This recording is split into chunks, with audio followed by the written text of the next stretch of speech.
The Game Schooler Podcast is a weekly audio show that educates new and experienced gamers about the awesomeness of tabletop gaming. In this week's episode, we'll cover Kingdom Builder, our game of the week, discuss what exactly is a Euro game in the School of Gaming, and wrap it up by revealing our High Five Light Hobby Euro games.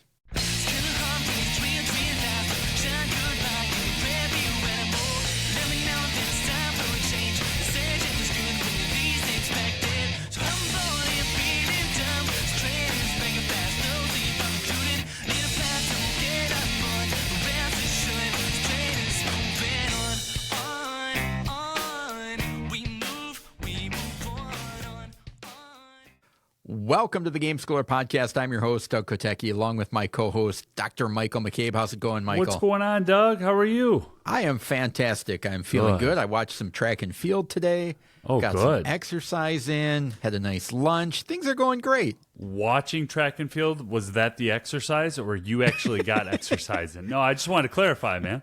Both. Okay. There's a lot of events in track and field. I can see if you were going from event to event and watching 14 to 17 different events in one day, that could be exercise. Yes, I consider watching a round of golf on TV on Sundays as playing a round. Okay. Well. How about you? How are things going? Everything's good. Everything's all good over here. Gotten some good games in with the family, and just things are moving right along. All right. Well, we got some kind of boring follow-up. We are continuing to add some new content to YouTube, including some shorts. So we just recently added a list of skills that you can develop playing Skyrise, and hopefully we'll add some more of those going forward if people seem to like them. And a new video for Seven Wonders, an overview for that of the second edition. So continue to watch those, and please like and subscribe them when you do. We really appreciate that. It helps us out a lot. Yeah, good work on those, Doug. Thanks. We'll keep them coming. I feel like I've got a good pipeline going. So I'm shooting for kind of one a week. I don't want to overextend myself and get into trouble. But where it feels like work. Yeah, we should be able to do one a week. And certainly we have a gigantic log of almost 170 games of the week to go back through and add to that list as we go. So any follow-up from you, Michael? No follow-up from me this week. Not on episode 171. We haven't done intros in a while, but I don't know if we need to do intros. That was just one note I had. Maybe we do intros. So if you're new to the podcast, Doug and I have been doing the Game Schooler Podcast weekly for not quite 3 years, but it feels like the better part of 3 years. We're getting there. It's only 5 episodes away, right? Yeah. Well, no. Actually, what am I talking about? We're over 3 years. Yes. Where's my math? You could tell. Not good. No, not good at all. But we're two people that love playing board games. I'm Michael McCabe. I was a teacher and was a principal. No longer in the field. Now I work in state government, but absolutely love all things board games and believe that, you can develop skills from playing board games. So that's me in a nutshell. Yes, I am Doug Kotecki, father of 3, business owner who loves playing board games with my family and want to spread that love and joy to as many people as possible, and embrace all of the awesome things about the hobby. Anything that finds its way onto the internet can sometimes turn negative very quickly. And we try to avoid that here on the Game Schooler Podcast and talk about the things that we really enjoy. There's enough people out there spreading all the meanness. We don't need to add to it.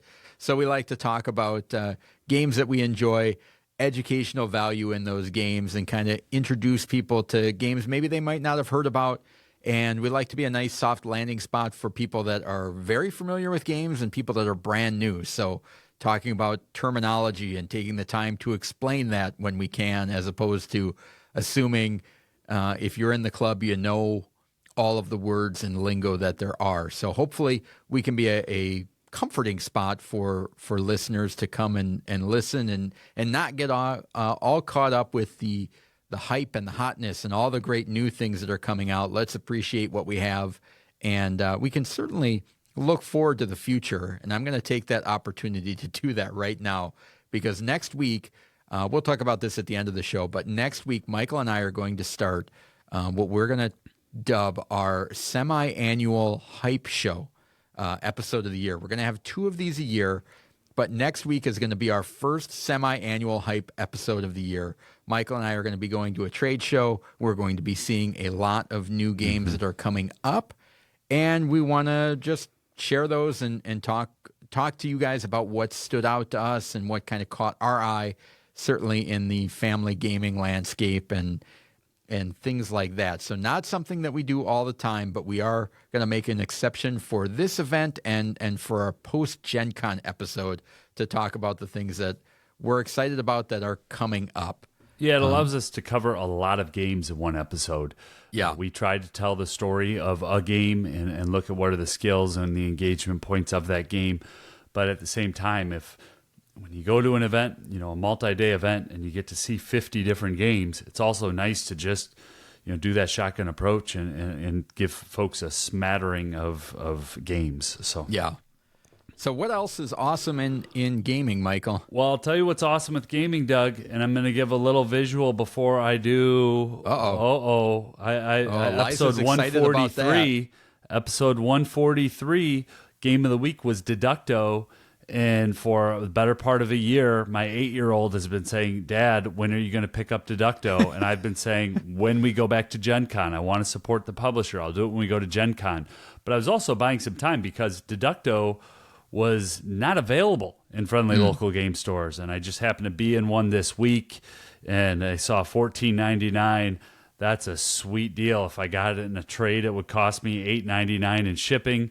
And that's one fewer games I have to bring home from Gen Con. And we've been playing the heck out of it. Brought it home, got it into the house on Saturday-ish or Sunday. I think it was actually Sunday. And all different groups have been playing. We've been playing 2-player and 3-player. My wife and I both really enjoy playing this game as well. So if you want to know more about Deducto or how it took over the McCabe house in April of 2023, you can go back and check out episode 143. But that was a nice little game to acquire and add to our family collection, and one that will not be walking out anytime soon. I don't know if we'll ever age out of it, and certainly for a sentimental standpoint, there's a lot of game in this little box with beautiful art by Kwanchai Moria. Back to you, Doug. No, it's and both you and I have been pretty good about not acquiring new games recently, and enjoying what we have, and being very particular about the new things that are coming in. Some of the new things, though, I'm excited to talk about some of the recent games we've been playing. Yeah. But I can't talk about them because they're going to be featured in upcoming episodes. But we've got some awesome games coming up down the pipeline that have been predominantly what we've been playing, and I don't want to spoil our content for future episodes. Anything else that you've been playing that's exciting? No, that's the big one. The other one I've been, that's really the big one here in the house. I've been working away solo on Dead Reckoning. I mentioned it last week. I think I'd say episode 173-ish or 4-ish. I'll talk more about that in the opening segment. I want to get a couple more plays on the campaign in. And then I've been playing a heck of a lot of Can't Stop, 1980 Sid Saxon game, both on Board Game Arena, and then I picked up a copy of that recently as well. And haven't played it with the whole family yet, only with parts, but that is definitely a fun little roll and move game from 1980 where you're throwing dice and trying to go up the tracks of the dice combination from 2 to 12. And I've talked about it on and off for the last 6 months or so, but just a game that seems to work well for me. And I can't say for my family yet because we haven't all gotten around the table, but I know it's going to be a hit at Middle School Game Club as well. And there's so many different versions of it out there, but I got a version where the whole game is in the box. So the box unfolds, and that's the mountain. So cool little version that I had my eye on for a long time that I was able to get as well. So that's kind of it for me, just playing some basic games and some 4 4-hour solo experience games, and then all things in between. We've had a good time, I think, reviewing and have played some gems as well lately. Yeah, that's I'm assuming it's still active. I recently updated my iPad, and the amount of games that when I was transferring from my old one over, that's like, this is no longer on the App Store anymore, or they don't make a version that's compatible with the newest iPad. But if it's still compatible, the Can't Stop app is really cool on iPad and iPhone, and something that I plug away with every once in a while. That's just fun to push your luck and go for it without a lot of time investment. You can just I'm done with this now and shut it down. So if you're on the outlook for something like that. Yeah, and it's on Board Game Arena. So if you're on Board Game Arena, there's worldwide appeal for that one. Yeah. And if I start a real-time game, that thing gets fulfilled in under a minute, and 10 minutes later, it's done. So yeah. All right. Well, moving on to what's on my shelf, we've got a lookout game shelf slightly with one little extra one added in. The first one is Neon, which is Create a City of Tomorrow, which is kind of a little, it's a tile drafting city building game, and one that I really enjoy as far as a kind of it's not as in-depth as something like Suburbia that has more of a SimCity feel, but this gives me a lot of those same feelings without a lot of the math upkeep and overhead, and you're drafting tiles and placing them out to get factories and residential, and they all kind of score differently, and you're trying to produce goods in your city and trade and connect, and there's each round, I think there's 3 drafting rounds. Each round there's kind of a calamity that if somebody picks, it affects everybody else but not you, and so then you are then deciding, well, should I get the tiles that help basically protect myself against that calamity, but somebody may not play it. Yeah. And so you're like, and it's kind of a wasted turn unless somebody plays it. And so it's got some cool, interesting choices in there. Hard to believe it was 3 years ago that I played that. I was thinking, man, it's been a little while, but time in the hobby just stands. So that's a great little fast-paced drafting game where you're building stuff out, right? Yeah, and one that I just kind of fell under the radar. Not many people talk about it, so happy to give it to some attention. The next one is Gingerbread House, which is a little polyomino or more of a domino-style game from Phil Walker Harding, in which you're stacking tiles on top of each other to get bonuses and things like that. Fun game. I'd like to revisit that at the holidays again, and kind of review that one a little bit more. The next one is Isle of Skye, which is funny that all of these lookout games that I seem to have all have tiles associated with them. Isle of Skye, you get some tiles and then you're putting a price on them, hoping that the other players will buy them and add them to their map, and if they don't, then you have to pay for it at the price that you set. So kind of a cool little mechanism there as you're building your village out. Barren Park is the next one, which we talked about in episode Michael will figure out. Barren Park is a polyomino game in which you are filling up your park with exhibits, bear exhibits for a zoo, and you do that to acquire points. Fairly simple. Episode 67 was our game of the week all the way back then. I would not have guessed that long ago. That's what I mean. Time in the hobby. It's odd, isn't it? Yeah. And the last one I have on the shelf is in the Scoundrels of Skullport box because it fits perfectly. Everything is jammed in there. That's Lords of Waterdeep with the expansion, which is a cool worker placement game. If you have somebody that's into the Dungeons and Dragons theme that's potentially interested in tabletop gaming, although there's no role-playing elements in the game, it is based in that universe and has fairly straightforward mechanisms for learning worker placement and how that functions in a game. So a really good gateway game to get people into the hobby. with a notoriously poor box in the base game. So if I'm understanding that correctly, you have the base game and the expansion in the expansion. With the inserts thrown away. Yeah. Like everything is just baggied in there.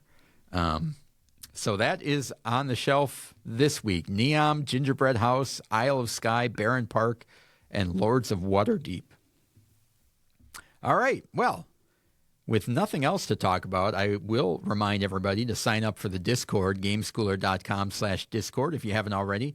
A great community there of helping folks, sharing their wins, their excitements, things that are awesome in gaming, talking about deals they've found, games they've played, giving recommendations, talking about game schooling.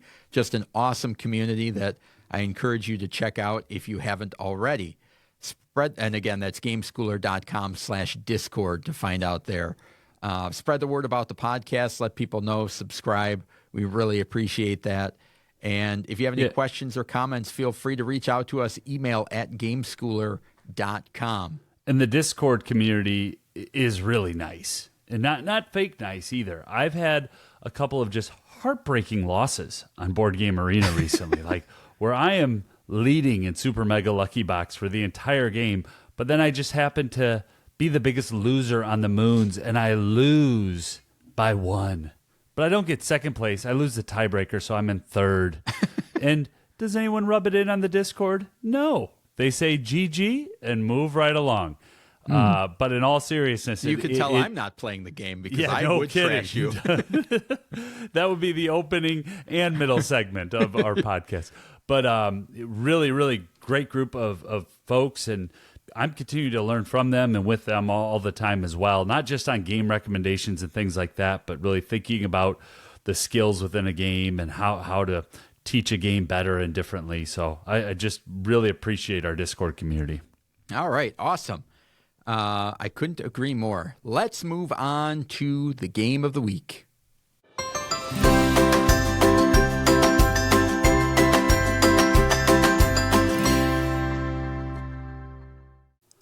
The game of the week. The game of the week is an in-depth look at a family-friendly game we think you should try if you get the chance. This week's game is Kingdom Builder. Doug, give us the stats. All right. Published in 2011 by Queen Games, the designer is Donald X. Vaccarino. You might recognize that name from the game Dominion.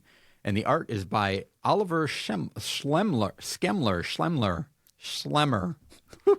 Oh, man. I apologize, Oliver. 2 to 4 players, 45 minutes.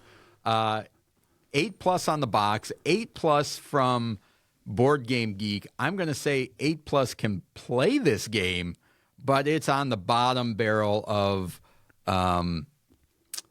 comprehension, right? They can play this game, but they're not going to be excelling or picking things up. I'm thinking it's going to be probably 9 to 10. I'm going to say 10+ light hobby game, but that's just me. I could straddle multiple fences here, but that's where I would land. I'm going to put it as a family game. I think this is a family game. Well, it was a 2012 Spiel des Jahres winner. So it's got that going for it, which is usually the more family-oriented award.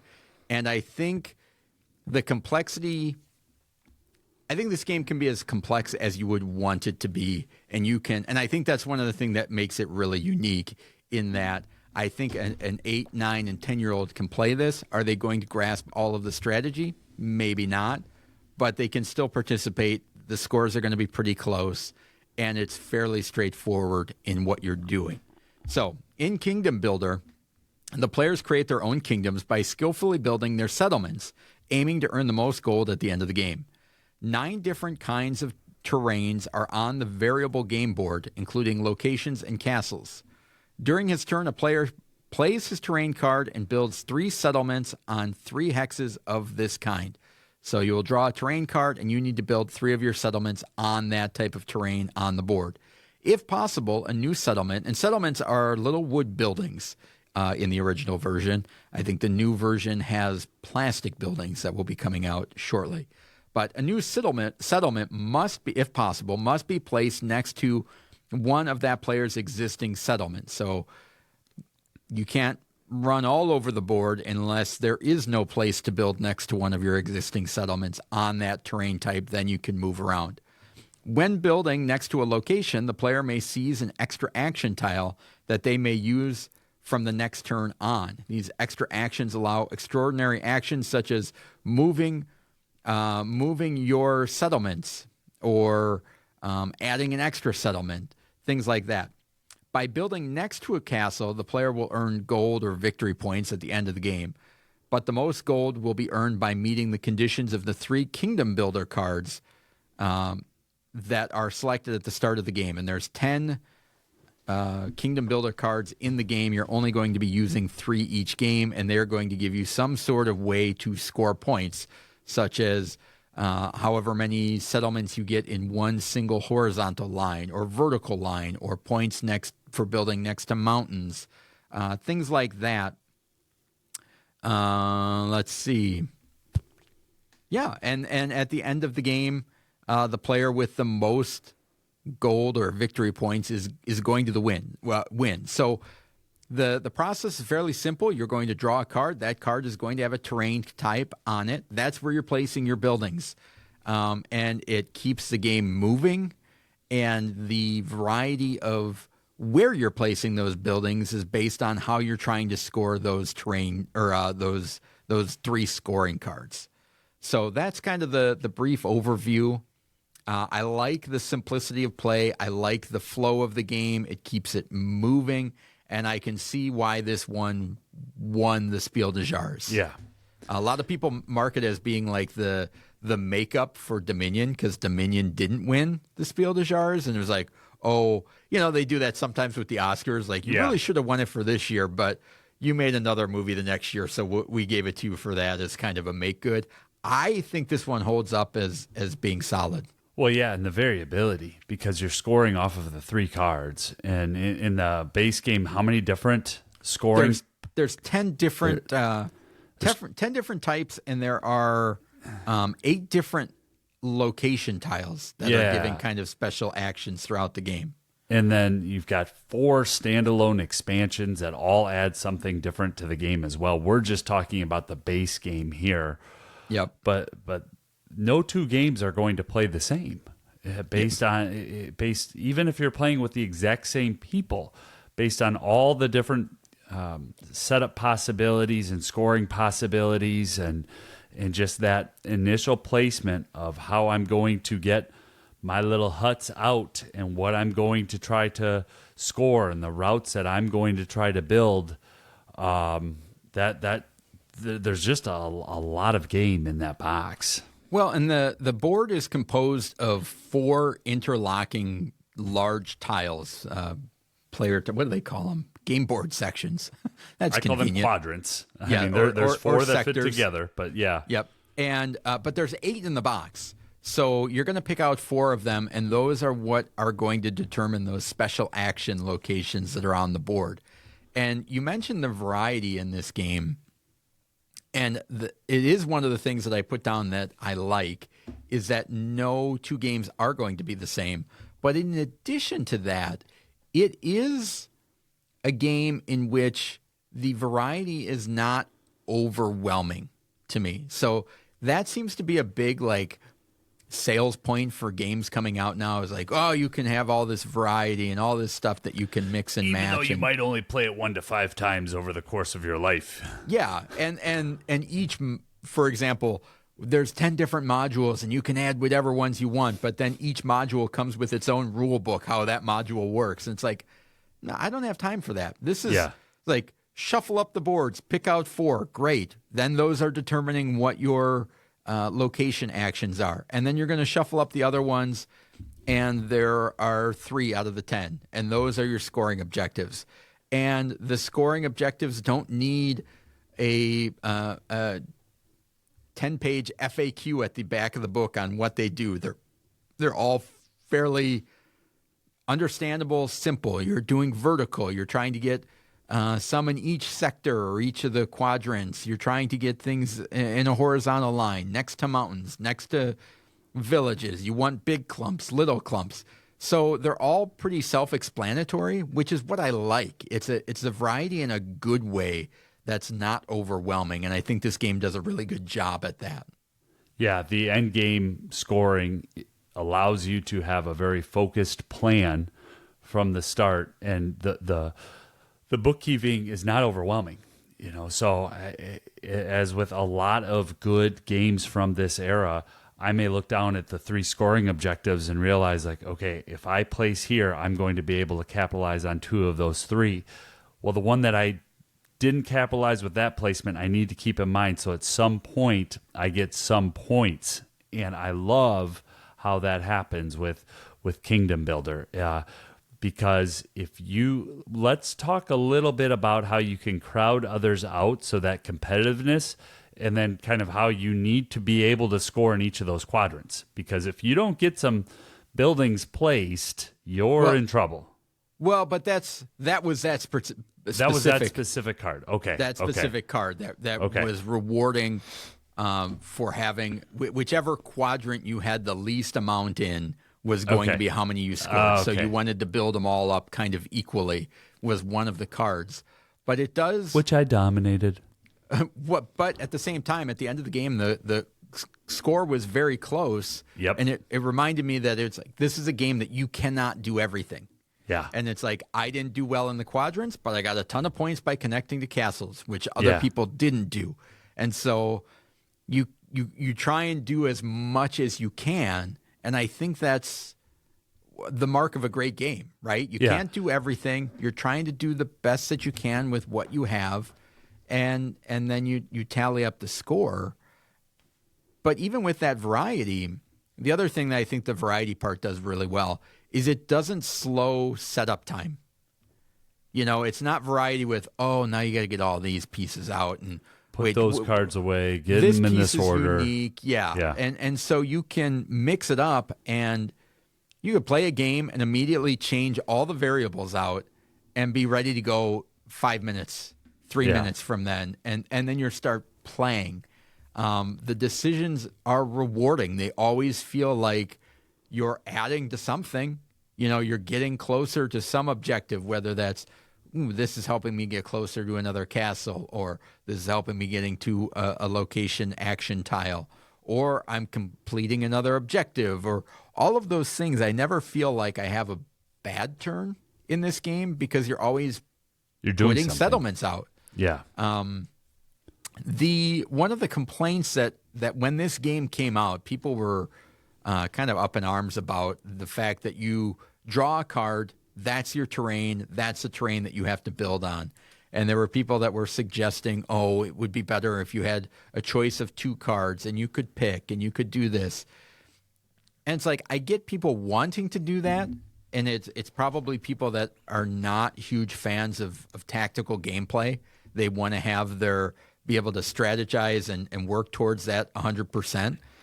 The AP that would introduce would be disastrous. Okay. Having the 1 card is enough to look around and see, okay. Forces you into 3 or 4 choices. And late game, maybe 2. Or 1. Yeah. It's like that could be the only place that I can go. And if I had to do that, and the board changes. So the turns are fast. Michael's playing down 3 buildings. My daughter's playing down 3 buildings. It's now my turn. The places that I thought maybe I was going to go might not be there anymore. Yeah. Or based on what they did, I might want to move into a different direction. So having those 2 extra cards, I just feel like ultimately embrace the fact that there is 1 card and enjoy that the mental freedom that gives you to focus on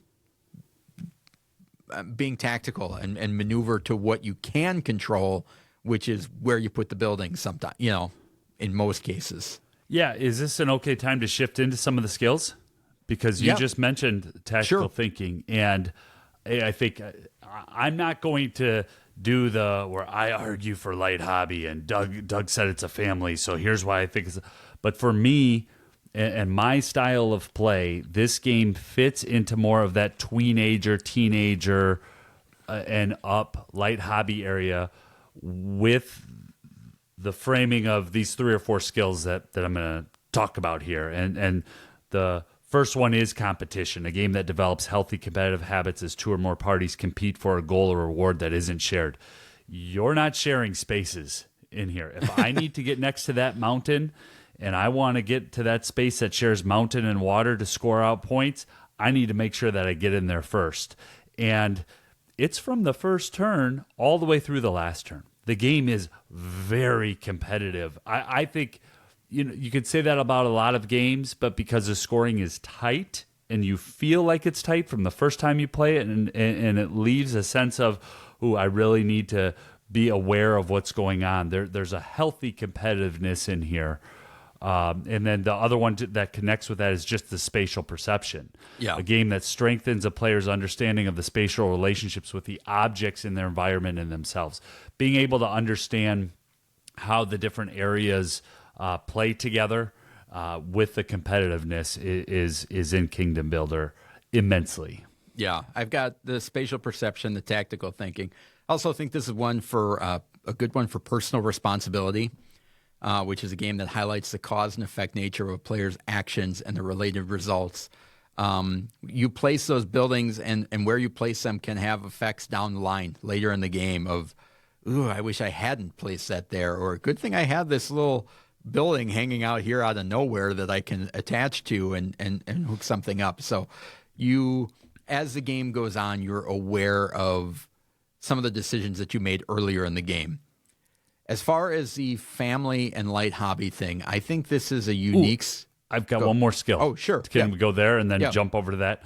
And that's patience, a game that helps players to remain calm and better tolerate delays. As Doug talked about, if multiple cards were flipped up, the amount of analysis paralysis and game slowdown, it'd be incredible. Whereas I think having one card and then being able to look out on the table where that best card play is, it does allow for some tolerance from other players at the table, because I want to be able to have my best turn. And if other people are rushing me and pushing me along, I might not have my best turn. And I think just the flow and how Kingdom Builder has that one card option, it allows for almost a little bit of communal patience at the table that we just haven't talked about in a long time for a lot of games. And I don't know if it's just the designer, the era of the game, but there really was and is a sense of patience. And I felt that in my first teaching and learning game, which was like 3 or 4 years ago. And I felt it in a recent plays as well, that I was invested in other players' turns. And I know that once I could feel like that apology to the table as I'm slowing down, and the immediate response was back, no, go ahead. And so there's that really nice sitting into the table in the game of Kingdom Builder as well. Yeah. So Michael mentioned I feel like this is such a unique game because it straddles the line of a family game and light hobby. And here's where I would leave that. Is I think this is in such a unique position because I think it depends on how you approach the game. Because I can 100% sit down and play this game with my parents and non-gamers, and they're going to approach it in a very different way than gamers will approach this game. And you can go in there and you can be kind of cutthroat and really spend your time thinking about how you want to plan out a turn, or you can plop some building down and see how it comes out, and it's going to be fine. You're going to enjoy it. And if you would classify Ticket to Ride as a family game, this game is no more complex or harder to understand than Ticket to Ride, and in some ways possibly even easier as far as some of the explanations and strategic thinking that's going on. So I feel like it's not necessarily the game that straddles that line of family and light hobby. I think it's the player and the mindset. It is the gamer. Yeah. No, I agree with that. And I agree with all of that. And that's why I think we can have a game where we would put it in different categories and be okay with that. Now you're the chief curator and final editor, so I know where we'll sit on the website, and I'm fine with that. But for me, if I brought this into my house and I just hope that I wouldn't bring in all 4 expansions and the big box and Winter Kingdom and everything else that comes with it, because I can get kind of carried away and get lost in it sometimes, all the time. But this would sit in my light hobby, in that part of my collection, because it would be one that I'd want to get out and really get after. But part of that, I think, has to do with the competitiveness factor of it. If I'm going to play it, I want to be able to test out different strategies, different times that I play it. Could it be a family game? Absolutely. Is this one that you could play with 10-year-olds and play with grandparents on a rainy day? Absolutely. Is Ticket to Ride an apt comparison? Absolutely. You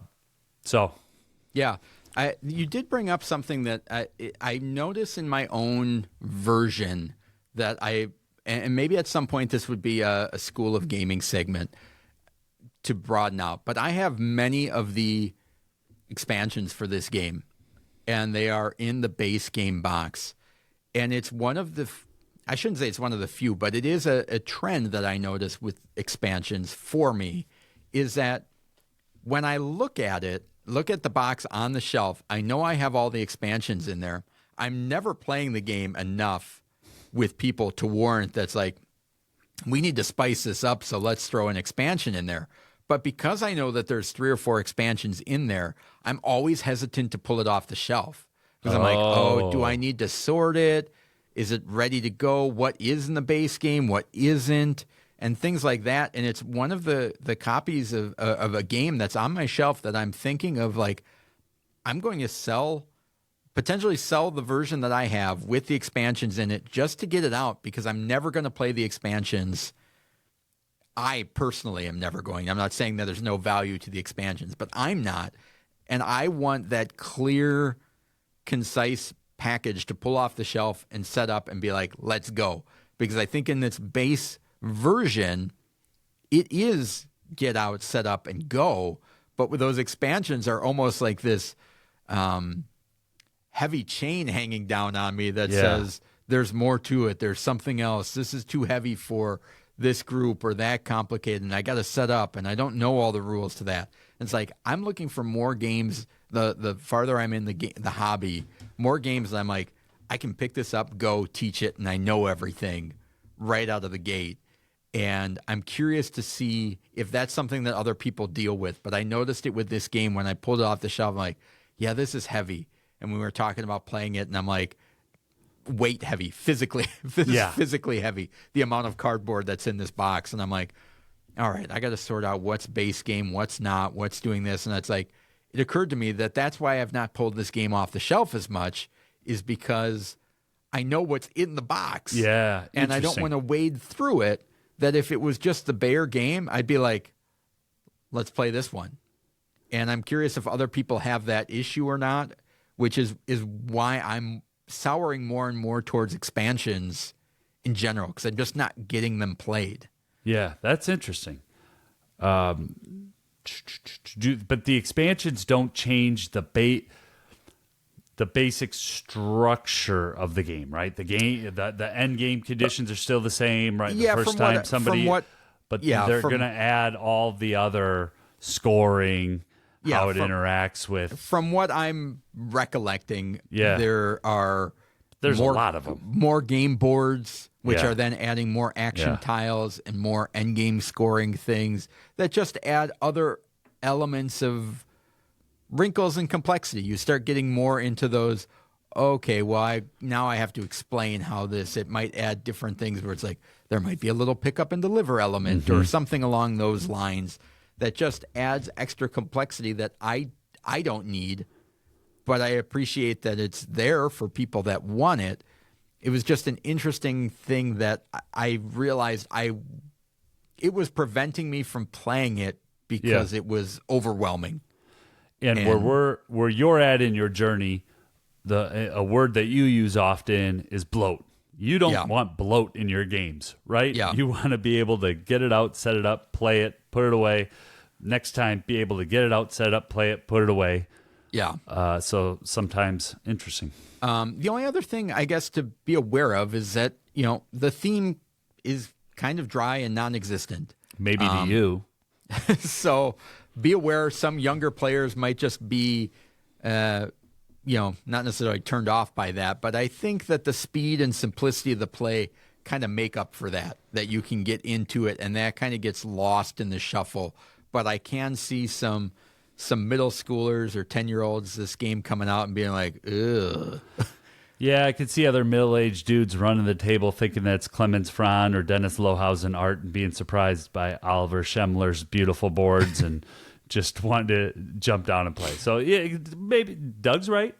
However, I absolutely love the themeless My caveat is just timelessness. for younger players. Yeah, no, Mine is for absolutely. younger players. Younger players may look at it and be like, that's not Dog Park. That's not First Rat. That doesn't look like games that I want to play. Yeah, I don't want to build medieval settlements, Dad. Sit down, you're going to enjoy it. But I think... This won the Spiel des Jahres in 2012. I do think... It's a great game. That the best fit for this, I think this is a really awesome family game night game. I think if you're playing it competitively as gamers, I think it loses some of its appeal and the speed and the elegance that it's intended for. And I think this is one that a family of 4 or sits down and is like, well, let's sit down. We're going to play this game and we're going to have a fun and that rewarding experience of the time frame that this game came out. It's not overly cumbersome. There's not a whole bunch of extra setup. And I think it's one that I could imagine this being a thing that's like, yeah, once a month we're going to play this game, and the family really enjoys it, of the kind of relaxing nature of this game. And again, that goes down to how you want to play it. It could be face down, nobody talking, everybody is strategically planning where to place their settlements. But I think it excels in that area of, we're going to lightly play this game, and it's going to work out how it works out. And we're going to have a good time with it. How about you? Where do you think this one fits best? Yeah, I would fit this in more of a game night game. This is not one that would work best for my family. And I think this you're is selling them short. No, no. You asked, I gave you an answer, man. And so, for me, this would be a game night game, or I think because of setup and takedown, it might run a little bit long for a school setting. But it just an awesome experience. When I think of Kingdom Builder, I almost think of like a Catan Light, right? If I don't have the time to play the full 90-minute or potentially 3 hours, if we're bringing everybody to the table for Catan, I would go to a game like this, like a Kingdom Builder.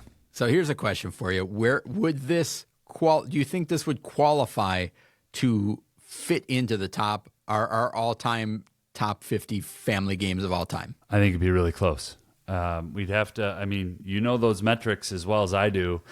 I could see, and I imagine on our Gen Con road trip is the next time we'll go through that and get the laptop out. Don't worry, I'm driving. Doug has a laptop out, and we go through that. Yeah, I would imagine it will fit. It would jump in there, but even that list is different than my own family list where we're at right now with all the events in life, right? But boy, I would imagine it's got to be in there. I mean, I think it would I think it would score very well on the metrics of what we, categorize and rank. It would just be that question of, is it family or not? Does it qualify in that area? So it'd be interesting. I'd be curious to have you give this one a try and see where it lands, or just see where it lands with a whole bunch of different groups, because I feel like I get exactly where you find enjoyment in this game, and that kind of head down, competitive, crunchy, I'm gonna strategize. But I feel like there's a whole other way to play the game, and I think they're both valid, which I think is really makes it a unique game in the games that we've covered. I can't really think of one that is this kind of deterministic based on how you want to play it. Well, and I think some of the games that win the Spiel fit that. Yeah. If I'm looking at Cascadia, if I'm looking at Dorf Romantic, if I'm looking at some of those games that win that award, they really can be a family game or a light hobby game, depending on the setting and the people. Yeah. Cool. No, I'd allow that. I'd allow. I mean, I'd be great with this being a family game. I just think for me and where I'm at right now, that I put it more in that light hobby. But yeah. Well, or not even your family, but the way that you like to enjoy it. Yeah. Right? So that's a big part of it. So that is the 2012 Spiel des Jahres winner, Kingdom Builder, our game of the week, published in 2011 by Queen Games. Let's move on to the School of Gaming.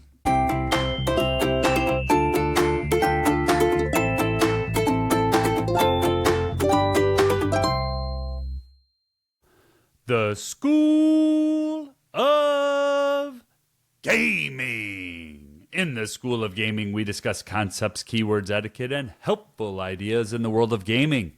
This week, we're going to discuss what is a euro. Yeah, so this is an interesting thing. Gosh, this has just changed so much over the years and we'll talk about it a little bit more. But I figured we'd start with the Wikipedia kind of classic definition. So a lot of times if you're new to the hobby or you hear people talking on podcasts or videos and they throw things out like Eurogame and Ameritrash and a whole bunch of different jargon, but what is a euro? The traditional definition is essentially a class of tabletop games that generally has indirect player interaction and multiple ways to score points. Okay, so as opposed to a more American style, I'm using air quotes, which involve more luck, conflict, and drama. So they're more competitive. They're that head to head. We're gonna we're gonna bust heads on this, and we're gonna have story attached to it. Where and the kind of the phrasing from the Euro style came out of after World War II, wanting to avoid conflict and warlike elements in board games. The kind of the aversion, like we have as a world, as a society, we have had too much war and conflict in our lives. We'd like to keep that out of our games. And so games started being developed that had indirect player interaction where you're not directly attacking somebody. It's that worker placement. I'm going to place a thing over here. What you're doing doesn't completely, we're affecting each other, but not in a combative way. And there's a lot of points being scored throughout the game. So that's kind of a brief history and overview. And multiple ways to score those points. Yes, it's not just one track where we're boxing each other out and only one of us will score this. So that's kind of the general overview. I tend to think of them, even though it's not true, I tend to think of them as being more complicated, but that's not necessarily the case. Yeah. And I feel like as the years have gone on, things have changed where what used to be American style and what used to be Euro style have blended and melded so much that it's almost difficult to separate the two out anymore. Yeah. Drawing those distinctions has become more and more difficult over time, hasn't it? Where you look at those games from 2011 to 2014 in that range and before, but certainly in there, games like Kingdom Builder and things like that, it was very easy, and the ones that I will have on my high five, it's easy to look at those and be like, yeah, that's a Euro game at the time. Yep. Now the games are coming out, and it's like they're incorporating worker placement and collecting points all over the place, but you know what? We're going to battle it out, too, and we're going to have story elements that are coming into the game. And so that change in or the emulsion of those things coming together. Great word, Doug. Thank you. Has muddied the waters of what is and isn't, which as a result has made me almost feel like it is more of a theme and a genre more than it is a gameplay style. Interesting. As it was before. Yeah. And so that themed kind of, I tend to think of a Euro as being some of those more medieval themes and European themes of, they certainly are Euro games that don't have that conflict, but a Euro game, for example, like, I don't know, maybe Smartphone Inc. might be considered a Euro-style game from a classical sense. I don't know, but because it has a modern theme, I don't even think of it as being a Euro, or Flamecraft would have Euro elements to it, but I don't think of it as a Euro game. Yeah, and I think when I'm thinking about if it's a Euro or not, or where it fits in some of the quintessential games that you've talked about compared to some of the games that have just been released in the last few years, you're moving up tracks, you're creating routes, and there are game scoring conditions which are known and unknown. Yeah. And so that's where some of that indirect player interaction and multiple ways to score points comes in, right? I'm seeing that Doug is moving up a track. So now a scoring track, the decision that I need to make, am I going to go on that same scoring track, or am I going to pivot and look in a completely different direction and try to capitalize on a different part of the board and a different scoring track? And I think the thing that you touched on that is profound might be giving you too much credit, but it's definitely clear is how the melding of what was once called Ameritrash and Euro games has occurred. Yeah. Even in some of those games like a Flamecraft or a Lost Ruins of Arnak, that have like a worker placement, but you're also gathering resources, and there's a little bit of luck involved because luck isn't always bad. Luck can be fun. Yeah. But I think in some of those traditional Euro games, I always think about I'm collecting to build, or I'm bidding in order to collect to build. Yeah. That's different than I'm going to roll some dice, and if I get lucky, I'm going to go there. If not, then I'm out of luck. Do you think with the kind of the proliferation of mechanisms and the kind of the standardization of understanding of those terms, do you think that the term like Euro game is antiquated at this point, where we have words such as worker placement and track scoring and all the different words that we have to describe a game? The idea of a Euro being kind of a catch-all, does that seem antiquated? I think there's some time boundness to it. So yeah. I would go as far as to say yes. I think that however, and I don't want to give away too much, but we played a game, and I think it might have been towards the end of 2022 now, but then we really played it and really enjoyed it. Both of us have it in our collection. It was a game of the week. I'm going to speculate it was in episode 116, First Rat, where the art did not evoke this is a Euro game. Yeah. And yet the first time that we played it, I think we both looked at each other, and there was another person in the room that played with us too, and we're like, that's a solid Euro. So although it may be antiquated, there are still games that are being made that once you play them, like, man, it had all the track movement and the decisions that I was making and the level of interaction. So I would say yes. And at the same time, there are still games that are coming out that are definitely striving and designed around those concepts. Because I think it's a type of game. And so it is in the tabletop lexicon. It's a known type of game. So yes, and at the same time, I hope not, I guess is what I'm saying. Yeah, I think it's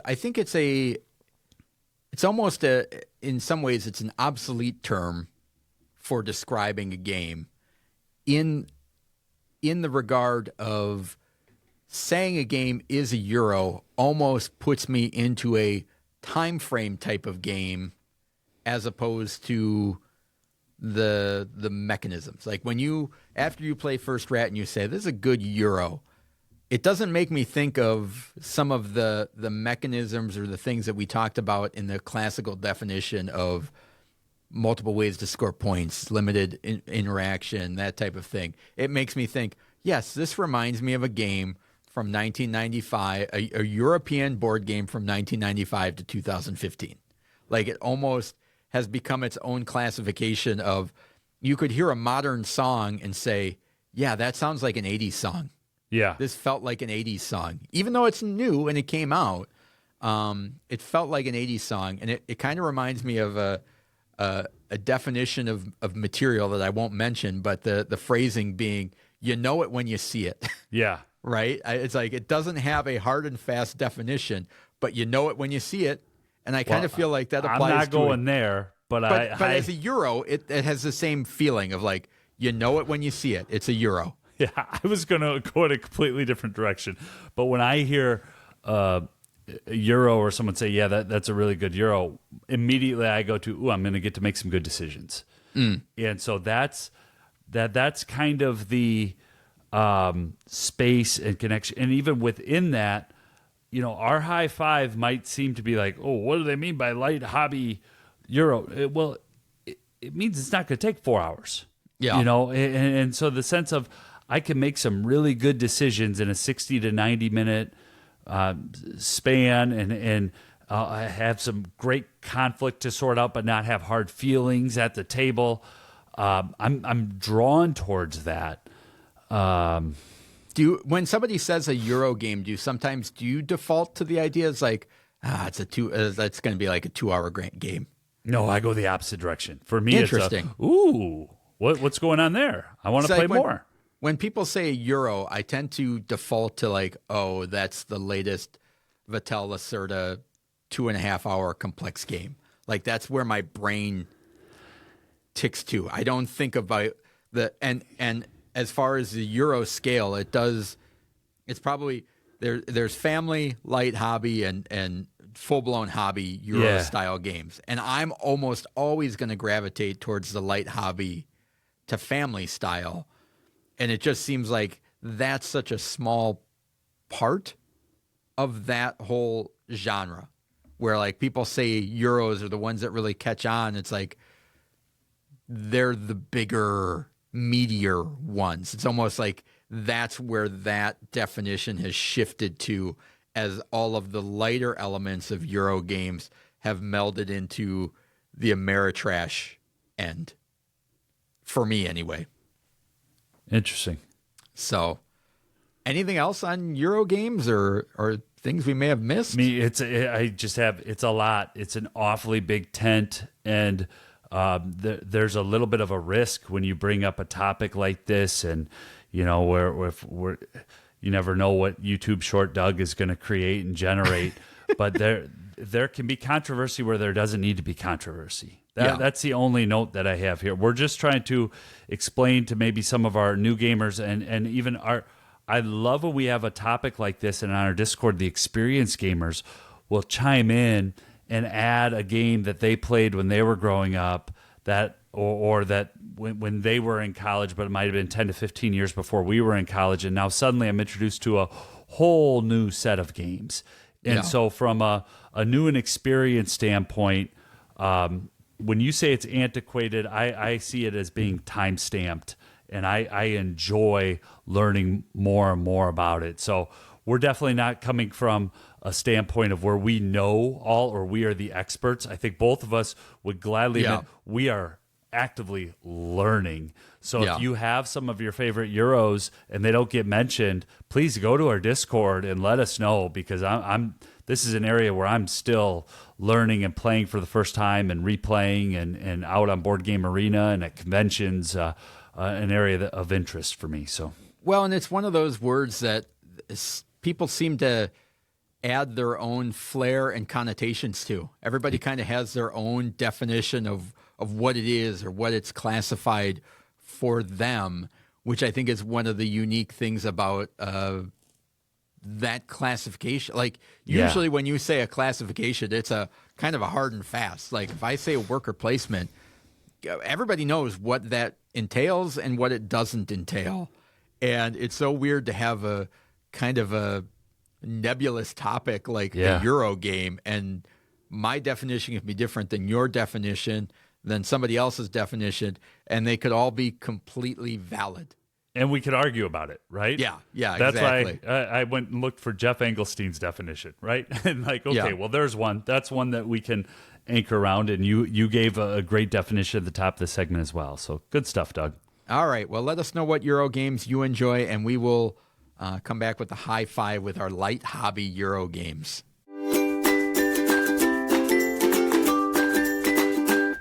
If you're anything like us, you're constantly on the hunt for new games to try out. This week, Michael and I are going to be sharing our high five light hobby Euro games. And as we mentioned in the previous segment, I tend to gravitate towards a kind of a particular time period and a particular theme and genre of game that fits into the overarching Euro category. But my newest game is from 2014, and they are all very, for the most part, European themes, and fit into that just above. This is my sweet spot of light hobby. Yeah, like these are the games that I love in that genre. How about you? Any qualifiers, caveats? My caveat was 90 minutes for startup to take down. So cannot exceed, and that means getting out of the box, going through the rules teach, playing the game, getting it back in the box. So really trying to keep to that 90 minutes. And then when we say light hobby, it can't be 14 plus. I mean, it's you got to get, those teenagers, those 10, 11, 12 plus have to be able to get to the table. So that immediately ruled out a bunch of games that I would squarely put into hobby. And without talking with you offline, I thought, Doug would call this a hobby game as well. Interesting. So, I probably got a bunch of them on my list. What? I kind of potentially, depending on your classification. I didn't really look at the time. I was dealing more with overall kind of complexity. Yeah, but here's an example, and this one won't be on your list because I don't think you like the game that much, and I do. But viticulture, right? If you Google Euro and you look at any list, viticulture's all over the place, and I really enjoy viticulture. But you know what? It's 2 hours. You know what? That's a hobby game. That's a hobby game. So that's where I feel like we've talked about games enough to know what's light hobby and what's hobby. So we'll get it started and let the banter ensue, huh? All right. Sounds good. Number 5, I mentioned at the end of last episode, and that's First Rat. 2022 release, Gabriel Ausiello. And that sounds like a Doug pronunciation. Thank you. For Gino Gili. Published by Pegasus Spiel. Episode 116, Game of the Week. First Rat is a game which, 1 to 5 players, 30 to 75 minutes. Board Game Geek says 10 plus. Yeah, possible. But just an awesome, awesome game where you are a rat trying to build a ship and get to the cheese moon. Every time I hear somebody explain that game, it's like, that sounds like a ridiculous, what are you even talking about? But folks, if you get a chance, get it to the table and play it. The choices, the track movement, where you're going to place your rat workers and what you're going to have to give up to place them. Just a fantastic game that I want to continue to play more and more. And it's one that it's been a little while already. I haven't played it yet in 2024, and it was at the front end of 2023 the last time I played it. So number 5 for me, light hobby, Euro, First Rat. Awesome. Great game. Did not make my list, but probably because I don't, it is 100% a Euro game. I just don't think, it doesn't pop into my mind as like, I get that. Euro. My number 5 is Orleans, published in 2014 by DLP Games, and designer Rainer Stockhausen in the U.S. Capstone Games has a license to this one currently. And this is the one that I had a lot that were bouncing in and out of my 5 spot based on kind of complexity and right on the edge. And I don't know if it is or isn't, but the theme, it's a theme. And I think on Board Game Geek, it's rated in like 2.9 or something. 3.07 today, maybe. And I feel like it's one that is the rare exception that I think this one is less complex than Board Game Geek makes it out to be. I feel like I can teach this one fairly quickly. It's up and running and people are playing. The setup can be a bit of a hassle, but I don't think that the gameplay is overly complex and gives me a lot of the good feelings of a good solid Euro, and that is Orleans. Yeah, it's my number 4, so I'm just going to jump in and say a few things, Sure. if that's all right. Everything that you said, absolutely agree. I also had in my notes that I would not put this as a 3 on the complexity for Board Game Geek, and I would certainly put this at light hobby because it is so 3.03 now. Yeah, real time. It looks like my vote made a difference. That's what happens when you just spam the ones. No, I didn't do that. That'd be cruel. But with Orleans, it's memorable. That's what I'm trying to say. It's one that you can get to the table and kind of stumble through a teach a little bit and get that thing up and running. And by the end of the first round, it's up and running. And that to me is a light hobby versus in a hobby game, the rule books are sitting in my lap. And notice what I said there. There's multiple rule books in a hobby level game, right? Yeah. In Orleans, you just get the bags out to folks. You're pulling those tiles, and once you explain the difference between the knights and the craftsmen and what they do and how they work, oh, I get it. There's an intuitiveness to it. And then I'll tell you what, Doug, that it is a 90-minute game, and it feels like get the feelings of one of those 3 and 4 hour games often. So yeah. Yep. And in most cases, it doesn't feel like 90 minutes. No. It's one of those that kind of flies by while you're going. There's a lot of simultaneous play in that one as well. My number 4 is from 2010, published by Queen Games, and that is Fresco. The designers are Wolfgang Panning, Marco Raskowski, and Marcel Subelbeck. And in Fresco, you are managing a team of painters trying to paint the fresco on the ceiling of a cathedral. And it's got elements where you're trying to collect the right paints in order to paint different sections, but also this really cool aspect of the game of how early or how late you want your workers to get up. And so if you wake up early in the morning, you have the best selection, but your painters are mad at you. And so your morale starts going down. If you wake up late, everybody's happy. People are high-fiving. It's great. And they get to the market and there's nothing there. So you're kind of left with what you get being late. And so I love that balance. It's such a unique and great thematic tie wrapped up in a package where you are painting a fresco and collecting points through a whole bunch of, you can do side commissions. You can get money from the bishops for working on the main fresco and things like that. So fits a lot of the basic criteria we talked about as well as some of the thematic elements. And that is my number 4, Fresco. Queen Games is getting a lot of love today, Doug, on the episode 171. Very Euro game company. Yeah, number 3 for me was our game of the week in episode 122, and that's Stone Age by Bernd Brunhofer with Michael Menzel art. Few different publishers. Z-Man is the one that I'm looking at here. And in Stone Age, the players, although there's dice, there's worker placement. And you are trying to collect wood, break stone, and wash your gold in the river. And so as you expand your village, you start off with 10 tribe members, and it's played over 3 phases. And in the first phase, you might think that you're going to benefit if you put your workers in one space, and then all of a sudden the actions of the other people, it really changes your plan. And so you have to be able to adjust your plan based on the available actions, the number of workers that you have, and what the other players at the table are doing. A game that I just played for the first time a year ago and really enjoyed.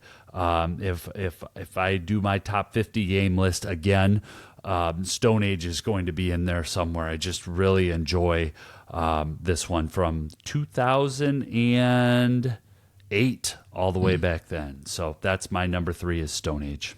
All right. Awesome game. My number 3. No pushback on light hobby Euro there, Doug? I thought there might be a little bit that you would say, that's family, or okay. Nope. I think it's a good. I think it straddles the edge, but I think all three of mine do here coming up. So my number 3, I think it will probably be higher on Michael's list. We shall see. It was published in 2011 by Alea and Ravensburger, designer Stefan Feld, and that is Castles of Burgundy, which is just a phenomenal Euro game. One of those few that many would consider like that is a quintessential Euro game. The other one I can think of, which is not on my list, I'm not sure if it'll be on Michael's, but is Agricola, or Puerto Rico. Those are games when people think about Euro games. But Castles of Burgundy is approachable. You roll your 2 dice and you're assigning them and collecting tiles to add to your village and trying to make the best, what do they call that? The best province? Province, yeah. And so that is my number 3, the Castles of Burgundy. Yeah, it's my number 2 for all the things that Doug just talked about. The other thing that I think Castles of Burgundy did for me is it brought about the love of Euros, as Doug talked about it in the last segment, of a time period. Yeah. Of now I need to play every single game like that was ever made from, I don't need to go all the way back to 1995, but certainly 2011 and see where it ends. And just a fantastic game. The other reason why I put this in light hobby, you can get this up and running with new players and have that full experience. And in a 2-player game, you can get this done in an hour. In an hour. Yep. And and get things set up, and kind of do the teach while you're doing it. And I haven't had that same type of experience of teaching it to new players at 4. And the game does tend to slow down at that higher player count a little bit as decisions get made, but still just a phenomenal game. And what that I have at number 2.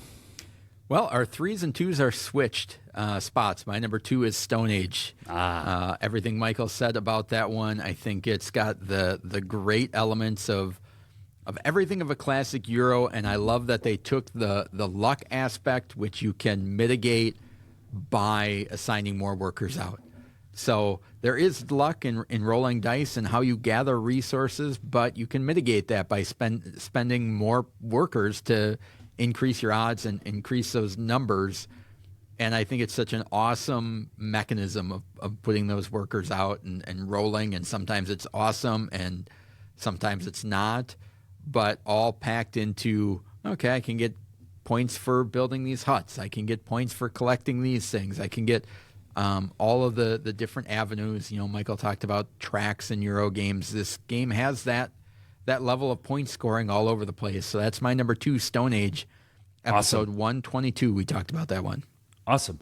And my number 1, I don't think is going to be number 1 on Doug's list, because Doug would consider this a family game. And having just recently played it with my 8-year-old and really having to nerf it, I realize I enjoy playing this more as a light hobby game, but that's Ticket to Ride, 2004, Alan R. Moon, Days of Wonder. We talked about this in episode 2. Please do not go back and listen to that. I would encourage you to not listen it from the internet to anything within our first 10 episodes, but we were training wheels around, folks. We were probably trying a little too hard. But in Ticket to Ride, you have cards in your hand. You're going to play those cards out and build a route. And why I have this at light hobby is there's some indirect player interaction that doesn't always feel good. Well, didn't you know I really wanted to be able to connect San Francisco to Los Angeles, and you just took that route for me? I mean, you can get some sadness in here, and I will say that this game's 20 years old, and I still, having just played it a few months ago with my wife and my 8-year-old, I had to really tone down my competitiveness a little bit and just say, nope, hey, be the teacher here. Point out the geography in the United States. Look at the set collection. And I was able to do that. So that's the good news. On the flip side, this is a game that you can really get after and take that light hobby approach and have the sense of that was the main event. This was an awesome game. And so to have that level of flexibility. It could also be the number one family Euro game. But for me, I put it in as light hobby because I think it sits on my shelf that way too. So number one for me is Ticket to Ride. Interesting. The only thing I would push back on that is I feel like I guess I don't necessarily know that a family game would have to go down to 8 to be considered a family game. Is ultimately where that delineation is, because from a complexity standpoint, there's nothing overly complexity about Ticket to Ride, and I think it, after talking about Kingdom Builder, certainly has that ability of how you want to approach it. There might be some wiggle room there. Well. There might not. Maybe I'm creating it where it doesn't deserve to be, but yeah, it's one that if I were playing with an 8-year-old, I'd probably play my first Journey one.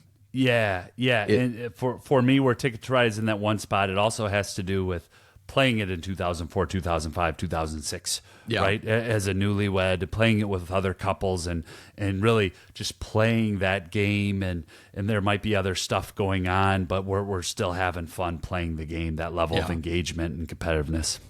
All right. My number one is Bruges, 2013 by Z-Man Games and Stefan Feld, reprinted as Hamburg. I think this is just a phenomenal game. It may be closer up to the hobby end, but I think it's manageable. I think it fits into that approachable level of certainly the Bruges over Hamburg, based on the language on the cards that kind of are explaining it out. And a lot of these I think have to do with how well I feel like I can teach them and get them out and going. And so maybe that skewed it a little bit as well. I didn't even look up to see what Board Game Geek has. It's a 2.75 out of 5 on Board Game Geek. But what you just said, Doug, I think that's spot on. If you have the ability to teach this game and to get it up and running, that makes it more approachable and puts it in that light hobby. That context matters when we're talking about Euro games. It's all about the context and the particulars, right? Sure. Yeah, and that's such a big thing.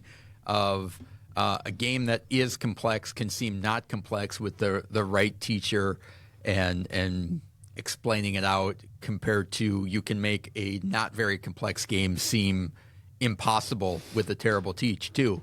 I could see myself teaching a game to my dad, and if I was just bungling it up, it may not even be a complicated game, and he's going to think that I just described a 4-hour Euro to him. And it's a 30-minute, 30-minute family game that I completely obliterated the rules and just was stumbling through them. So there is that level of concept in there. But Bruges is a game in which you have cards that you can use for multiple ways to anything from building canals. This is a typical point salad game. Everything that you do is getting you points. It's just a matter of how much. There are no bad turns. You're collecting workers to buy cards, to build canals, to prevent against bad stuff that can happen. But everything always seems positive. Indirect player interaction on every single turn. Yeah. Multiple scoring paths on every single turn. It's like, I don't really want to play this card. Oh, but it gets 10 points. It's like, what'd you do? Oh, I moved this marker up one track. Oh, that's another 12 points. Go ahead, add that to your score.